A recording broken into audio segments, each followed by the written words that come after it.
बिहार के मुख्यमंत्री नीतीश कुमार को तो उनके चाहने वाले पहले से ही पलटीमार और पलटू राम की संज्ञा देते आ रहे हैं। वो बार बार अपना राजनीतिक रंग बदलते हैं और राजनीतिक रंग बदलने में वो गिरगिटों का अच्छा मुकाबला देते हैं। उनको शुभकामनाएं देता हूं कि इसी तरह से बदलते रहें और बिहार के सम्मान को उन्होंने गिरा दिया। राजनीति को उन्होंने जिस तरह से अपमानित करने का काम किया है, आने वाला जनरेशन उनको माफ नहीं करेगा। लेकिन अब कांग्रेस के कद्दावर नेता और अपनी अंग्रेजी के लिए ख्यात सांसद शशि थरूर ने नीतीश कुमार के लिए जिस एक अंग्रेजी जुमले का इस्तेमाल कर दिया है, बिना डिक्शनरी उसके मायने खोजना डॉन को पकड़ने जैसा ही मुश्किल ही नहीं बल्कि नामुमकिन काम है। नमस्कार, मैं हूं अविनाश और आप देख रहे हैं अनकट। दरअसल ये कोई पहली बार तो है नहीं कि नीतीश कुमार ने पाला बदला हो। वो गठबंधन के साथ ही बदलकर मुख्यमंत्री पद पर बने रहने के लिए ही जाने जाते हैं।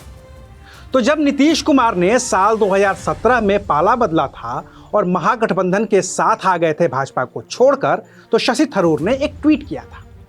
27 जुलाई 2017 को किए ट्वीट में शशि थरूर ने लिखा था, आज का शब्द है स्नोलिगोस्टर। इस शब्द के मायने बताते हुए शशि थरूर ने वहीं पर लिखा था कि अमेरिका में इस शब्द का इस्तेमाल धूर्त या चतुर और सिद्धांत विहीन राजनीतिज्ञ के लिए किया जाता रहा है। शशि थरूर ने लिखा था कि पहली बार इस शब्द का इस्तेमाल शायद 1845 में हुआ था और अब हालिया इस्तेमाल 26 जुलाई 2017 को इस शब्द को किया गया है। शशि थरूर के उस ट्वीट के बाद नीतीश कुमार 3 बार पाला बदल चुके हैं। पहले वो महागठबंधन से अलग होकर भारतीय जनता पार्टी के साथ गए, फिर भारतीय जनता पार्टी से अलग होकर महागठबंधन में आ गए और अब फिर से वो महागठबंधन से अलग होकर भारतीय जनता पार्टी के साथ ही चले गए हैं। तो शशि थरूर ने अपने उसी पुराने साल 2017 के ट्वीट को ही फिर से रिहाइश करके लिखा है कि पता नहीं था कि ये फिर से वर्ड ऑफ द डे बन जाएगा, यानी कि आज का शब्द बन जाएगा। हालांकि शशि थरूर ने साल 2017 वाले ट्वीट में ही स्नोलिगोस्टर के मायने साफ कर दिए थे।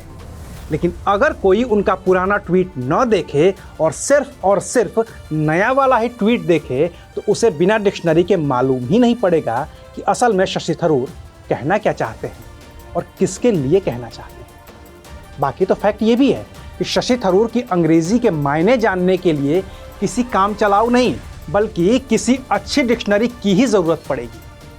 तो जाइए एक अच्छी सी डिक्शनरी खरीदिए। पता नहीं शशि थरूर साहब और क्या क्या लिख जाएं और हम उसके मायने खोजते हुए परेशान रहें। शुक्रिया, आप देख रहे थे अनकट।